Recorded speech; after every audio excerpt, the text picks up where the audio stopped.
안녕하세요. NH투자증권 투자 로그인과 함께합니다. 서론 생략 핵심만 짚어주는 경제 토크쇼 사서삼경 신사임당입니다. 네, 안녕하세요. 장예은입니다. 국내 최고의 이코노미스트 EAR 리서치 대표의 홍춘호 박사님과 함께합니다. 안녕하세요. 네, 안녕하세요.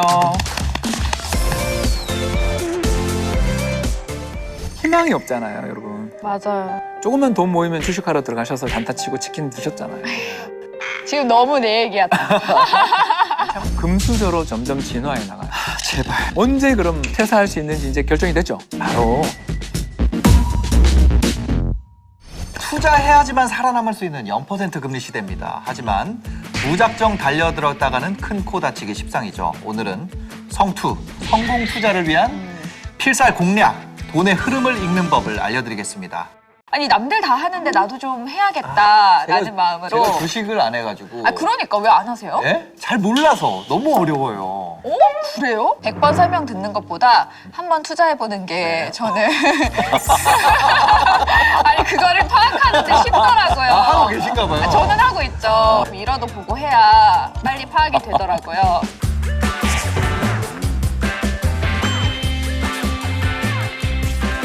네, 저 같은 진짜 개인 투자자들이 대거 주식시장으로 뛰어들었는데 신규 개인 투자자들의 수익률은 좀 어떤가요?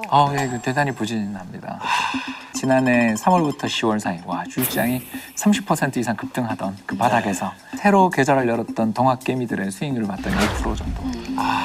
그런데 이제 문제가 거래 비용과 수수료를 차감한 수익률은 마이너스 2%랄 겁니다. 그니까요. 개인이 이제 네. 매수한 종목, 상위 10개 종목 수익률 평균이 마이너스 2%래요. 카카오 뺐으면 더 심했다고 그런 것까지 저는 알고 있습니다. 카카오 장난 아닙니다, 지금. 카카오 갖고 계세요? 진짜 제가 지난 시간에 저 네. 팔 때 알려달라 그랬죠? 네. 제가 팜과 동시에 지금 급등했어요. 진짜 나 거짓말 안 하고 나 진짜 너무 화나요. 마술사야. 왜냐면은 제가 진짜 계속 막 2,000원, 2,500원을 막 왔다 갔다 하더라고요. 14만 2,500원이었나? 막 이틀 동안 변화가 없길래 전 또 답답하거든요, 그런 네. 거. 그래서 그냥 팔았거든요. 그 판 순간부터 정말 1시간도 안 돼서 오르기 시작했어요. 한 그럴 수가 있지? 8,000원까지, 8,500원까지. 전형적인 지금 개미이십니다.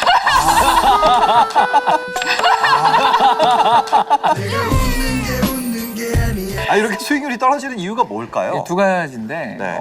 두 가지 학파가 있어요. 네. 첫 번째 학파는 뭐냐면 제시 리버버라는 미국의 아저씨가 창안한 학파인데요. 모멘텀 학파라고요. 네. 쉽게 얘기해서 달리는 말에 올라타라.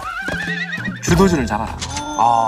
이해되시죠? 네. 그러니까 모든 판단은 오르는 장세인지 빠지는 장세인지 아니면 횡보 장세인지를 판단하는 데 써야지. 그러니까 이 전략을 저희들 모멘텀 전략이라고 부르고요. 네. 이거에 대해서 굉장히 불안함을 느끼시는 분들이 다른 한쪽에 존재합니다. 아니 그렇게 많이 오른 가격을 그 가격에 따라잡는다고? 제정신이야? 예, 그분이 워렌 버핏이라는 네. 할아버지가 한 분 계십니다. 네. 이분이 딱 주창하는 게 기업이라는 거에는 내재 가치라는 게 있다.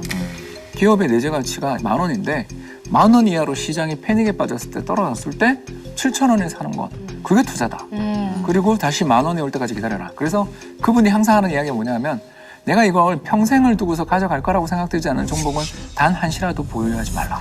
네. 두 가지의 투자 철학이 시장에 팽팽하게 맞서고 있어요. 그리고 이 회사의 적정 가치 대비 싸냐 비싸냐를 묻는 사람들이 있고 네. 오를 거냐 빠질 거냐를 묻는 사람들이 있는데 오를 거냐 빠질 거냐를 묻는 사람들이 시장에 압도적으로 많은데 네. 정작 운용의 규모는 비슷해요. 아하. 왜냐하면 제가 일했었던 국민연금이나 네. 또는 워렌 버핏이 경영하고 있는 버크셔 해서웨이 같은 거대한 기관들은 국민연금 리밸런싱 이런 거 들어보셨죠, 그죠? 주가가 급락할 때 국민연금이 주식을 사고 급등하면 파는 네. 이 국민연금의 투자 철학 자체가 내재 가치 학파입니다. 이 둘 중에 누가 더 나으냐 알 수 없어요. 네. 어떨 땐 여기가 낫고 어떨 땐 여기가 나아요. 그렇다면 우리 개미 입장에서 자신의 성향을 파악해야 돼요. 시장의 주도주를 따라가는 것을 좋아하는 전략인가? 그런 쪽의 성향인가? 아니면 값싸게 사고 난 다음에 좋아하면서 더 떨어지면 물 타야지. 뭐 이렇게 이야기하시는 분들인가? 자신의 성향은 어떤지 요거 한 번만 검사해봐도 투자가 굉장히 좋아질 텐데 그러네요. 어떨 땐 모멘텀, 어떨 때는 내재 가치. 내재 가치에다가 모멘텀. 세상에 그런데 사람이 그렇게 왔다 갔다 하면서 수익을 낼 수 있는가? 결과를 보면 네. 제시 리버모어는 어느 한 호텔에서 네. 권총 자살을 했습니다. 그런데 워렌 버핏 할아버지는 우리가 다 알다시피 세계에서 존경받는 투자자가 됐죠. 와우. 네. 뼈를 때리는데요. 네, 그리고 뭐 모멘텀 투자라는 건 계속 승자가 바뀌는 게임을 승자를 계속 맞춰야 되기 때문에 피곤해요. 제가 생각할 때는 삶이 더 불안하지 않을까. 투자에게 기회가 길면 장기적인 시간에서 좀 투자하면 좋은데 네. 평균 주식 보유 기간이 8일이에요. 어떤 종목을 갖고 있었는데 조금 오르니까 기분이 좋아서 팔고 딴 종목들 쳐다보고 있는 사이에 내가 팔았던 종목은 지금 더 올라 있으니까 맞아요. 그러니까 주도주를 잘 잡아놓고 맞아요. 주도주 조금 오르니까 차익 실현했다가 현금 들고서 다른 종목 찾고 있는 사이에 주도주는 이미 날아가는데 지금 너무 내 얘기야. 참고로 20대 제가 그랬어요. 아 그래요? 아, 그럼 저도 바뀌겠죠? 지금 앞으로 금리 인상이 좀 예견되고 있잖아요. 우리나라가 선제적으로 금리 인상을 할 수도 있다. 이런 얘기도 많이 나오고 있는데 자산이 좀 버블 구간에 있다라는 얘기도 많이 있으니까 그걸로 인해서 좀 위기가 올 수 있을 가능성은 없을까요? 금리 인상 그 자체로 가계부채가 터진다. 이거는 저는 생각 안 해요. 네. 가계부채의 가장 큰 문제가 되는 분들을 저희들은 이제 고위험 가구라고 부르는데 네. 첫 번째가 그분들이 가지고 계신 재산보다 부채가 더 많아요. 가분 수준. 두 번째, 자기 소득이 100만 원이라면 100만 원 중에서 이자와 원금을 갚는데 40만 원 이상을 쓰는 사람. 그러니까 이런 식으로 굉장히 과중한 부채의 부담에 짊어지고 계시는 분들이 가진 부채가 우리나라 전체 부채 얼마냐면 7% 정도 됩니다. 사회 전체가 다 문제다라고 말씀드리긴 어려운 숫자인 것도 확실하죠.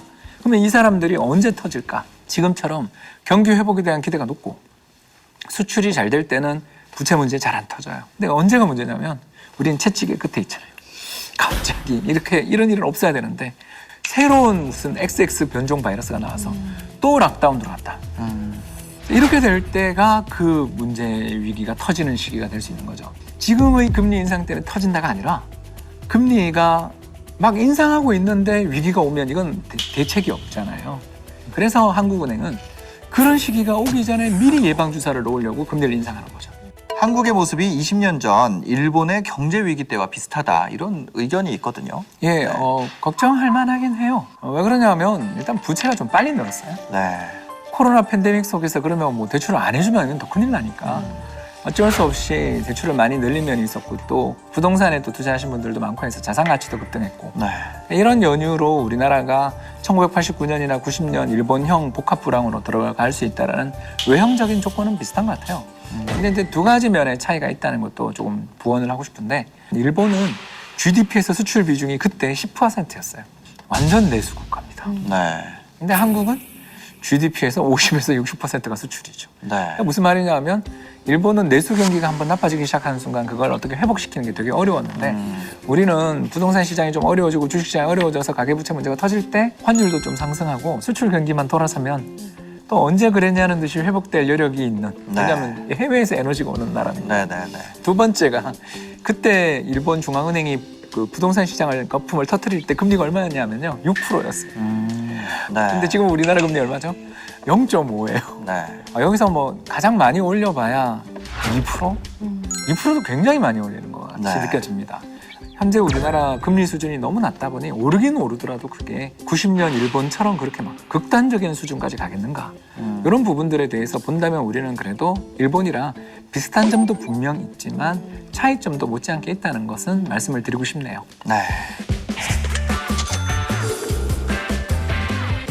금리 인상을 우려한 외국인 투자자가 국내 증시서 대거로 이탈을 했다고 합니다. 세계 경제에 큰 변화가 생길 때마다 한국 경제가 충격받기 때문인데 한국 경제 시장이 이렇게 해외 경기에 민감하게 된 이유가 뭘까요? 우리나라 경제는 수출 중심의 산업 국가가 된 게 해외의 영향을 받게 된 가장 큰 이유예요. 우리나라 전체 GDP를 100으로 놓았을 때 네. GDP 대비 수출 비중이 50에서 60 그리고 수출과 수입을 비롯한 대외 개방도 같은 경우는 100%가 넘는 나라. 와, 우리나라가 진짜 그 개방 경제 국가네요. 그래서 네. 중소 강국 이런 이야기를 하는 이유가 산업이라는 산업은 전부 첨단 산업을 하는데 이 첨단 산업들이 죄다 다 안타깝게도 경기 변동에 민감한 산업만 해요. 자, 한번 해보자요. 네. 반도체, 두 번째 조선, 세 번째 자동차, 네 번째 스마트폰, 철강. 디스플레이까지 들어가면 6대인데요. 네. 전부 경기 민감해요. 아. 그러니까 글로벌 경기가 얼마나 민감해지느냐에 따라 가지고 이게 달라져요. 한마디로 말해서 선진국 경기가 조금만 좋으면 우리는 세계에서 제일 좋고 선진국 경기가 조금만 나빠지면 우리 이러다 망하는 거 아니야 싶을 정도로 경기가 나빠지는. 이렇게 경기 변동을 크게 겪는 일을 저희들은 뭐라고 하냐면 채찍 효과라고 해요. 채찍의 손잡이를 조금만 흔들어도 네. 채찍의 끝이 요동치듯 그렇죠. 선진국 쪽에 무슨 일이 생기면 우리는 격렬한 변동을 겪고 네. 또 선진국 경기가 조금만 좋아지면 올해 우리나라 수출 플러스 지금 40% 50% 막 하고 있잖아요. 이런 격렬한 경기 변동을 겪고 있는 나라에서 우리는 투자를 하고 있다. 네. 근데 단타를 쳤다. 누구예요, 그 사람? 그 사람? 그죠? 단타를 외쳐. 단타. 그쵸. 2008년 위기도 사실 전 기억이 없어요. 왜냐면 그때 대학생이었고, 그때 주식 투자를 안 하셨던 거예요? 네, 주식 투자도 안 했고. 주식 투자했다면 압니다. 네.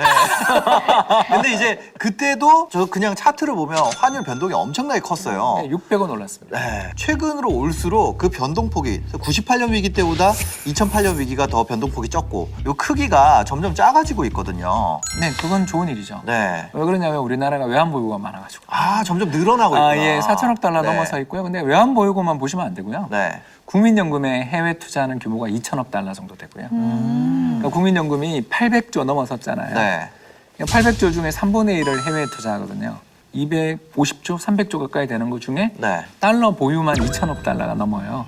여기에다가 또 KIC라고 한국투자공사라는 공사가 있는데 네. 여기서 운용하는 자금이 또 2천억 불 이상을 해외에 투자해 놓고 있어요. 발표되는 외환보유고는 뭐 4천억 불 이렇게 나오지만 실제로는 거의 1조 달러에 가까운 우리나라 1년 GDP가 1조 6천억 달러인데 네. 우리나라 GDP의 한 3분의 2 정도 달하는 어마어마한 달러를 우리나라 사람들이 보유하고 있어요. 네, 네. 그러다 보니까 옛날에는 속수무책으로 당했던 시기가 있었다면 지금은 환율이 급등하면서 우리나라 자산 가격이 폭락할 때 해외에 투자해놨던 돈들을 차익 실현해서 한국에 가져오는 매매들이 있어서 네. 그때 2008년에 비해서는 2020년 위기는 그래도 1,300원 정도에서 환율을 상단을 막을 수가 있었던 거죠. 네, 네. 그러나 오르는 걸 피하지는 못했죠. 그런가 하면 위안화의 강세가 두드러지고 아, 예. 있거든요. 아. 그 원인에 대해서 한번 얘기를 해볼까요? 중국이 지금 바이든 행정부랑 잘 지내고 싶어 하는 거죠. 네. 이게 뭐냐 하면 환율은 시소 같습니다. 한쪽이 내려가면 한쪽이 올라가는 거죠. 중국이 어떻게 하냐면 통화의 가치를 좀 높이고 싶어 하면서 그러니까 1달러를 가져오면 7위엔 주던 게 지금 6위엔이에요. 그러면 중국 위엔화의 가치가 10% 이상 오른 셈이죠. 달러의 가치가 떨어진 거죠. 그러니까 왜 이런 일을 하냐 하면 결국 2018년 미중 무역 분쟁 때 중국이 너무 고생했잖아요. 그리고 미국에 대해서 어마어마한 무역 흑자를 기록하고 있고 너네 그러면 안 돼 막 그랬었잖아요. 네. 그 문제들을 공격당했던 것에 비해서 지금 바이든 행정부하고는 그렇게 관세를 안 두들겨 맞고 있잖아요. 물론 이제 갈등은 있지만 결국 어떻게 보면 환율을 떨어뜨리면서 수입 시장을 개방하겠습니다.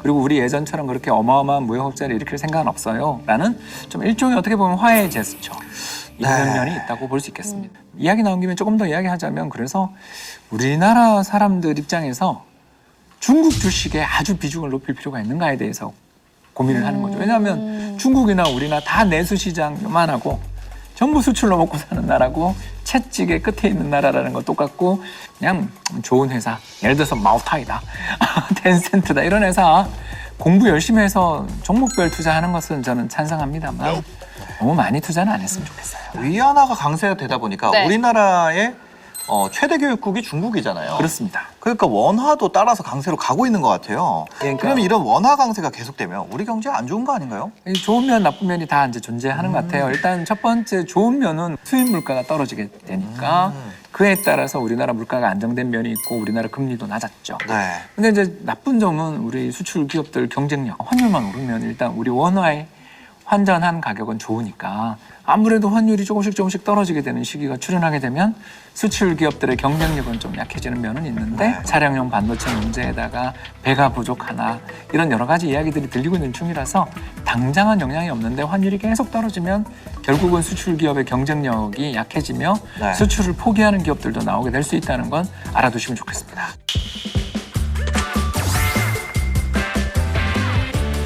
우리나라 돈이 강세로 가다 보니까 네. 달러를 사는 수요도 늘고 있어요.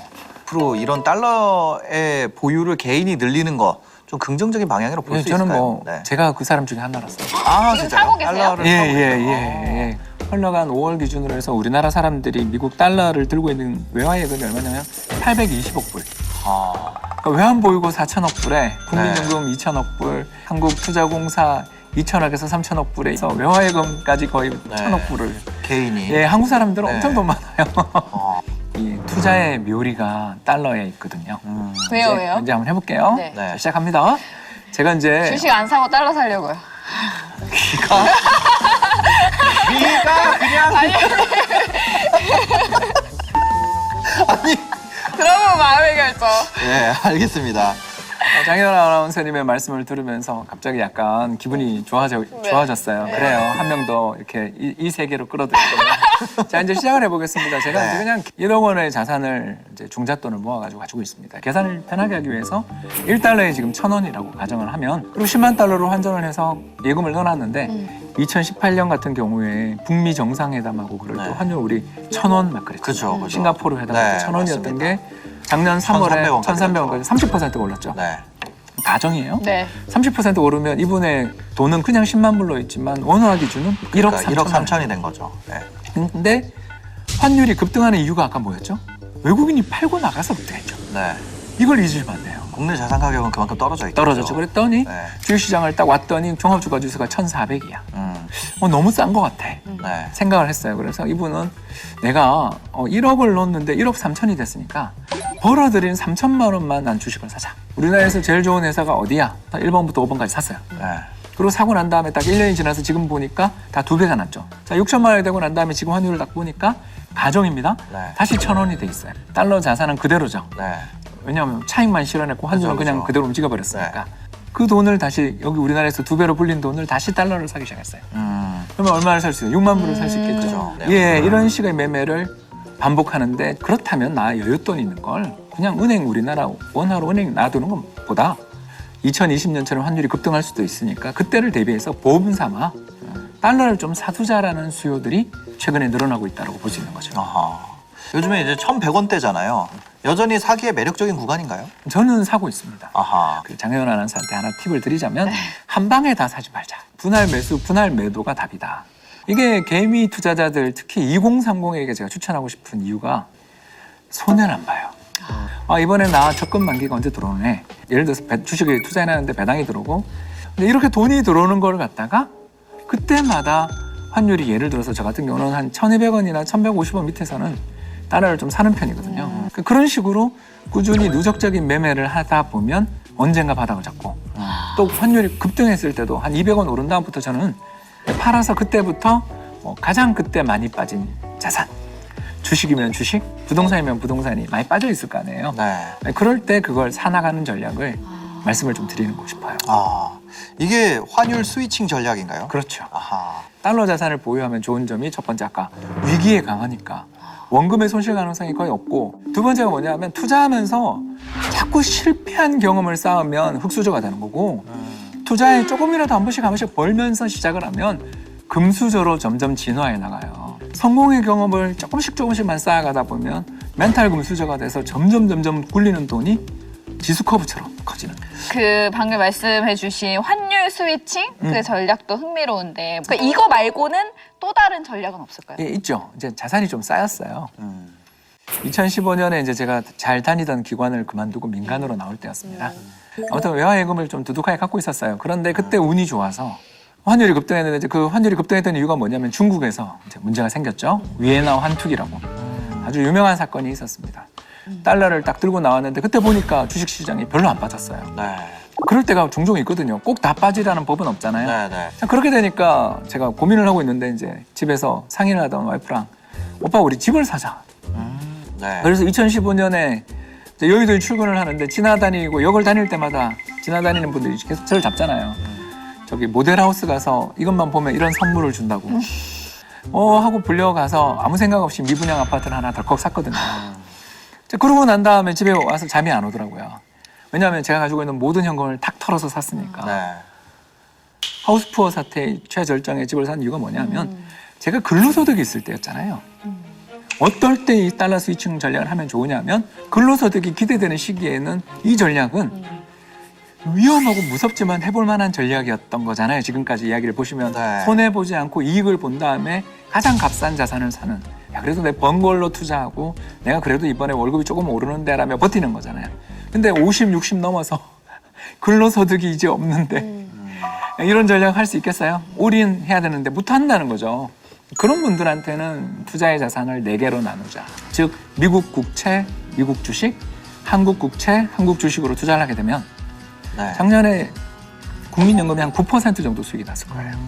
1999년부터 2020년까지 연평균 수익률이 얼마냐면 6.03%예요. 투자의 체력을 기르고 멘탈 부자들을 만들어 나가는 환투자를 해나가는 과정에서 자연스럽게 국민연금 스타일의 자산 배분 투자로 나이가 점점 들면서 갈아타시는 그런 전략을 하면 뭐 노후 설계도 노후 설계지만 저는 일단 회사 생활이 굉장히 재밌어지지 않겠나. 언제 그럼 우리가 퇴사할 수 있는지 이제 결정이 됐죠. 경제 위기가 올 때가 퇴사하는 날이에요. 왜? 환율이 급등하니까. 달러 투자부터 어렵다 생각하지 말고 한번 하고 공부하는 것도 좋은 방법이다. 지금의 금리 인상 때문에 터진다가 아니라 또 락다운 들어갔다. 대책이 없잖아요. 투자의 묘리가 달러에 있거든요.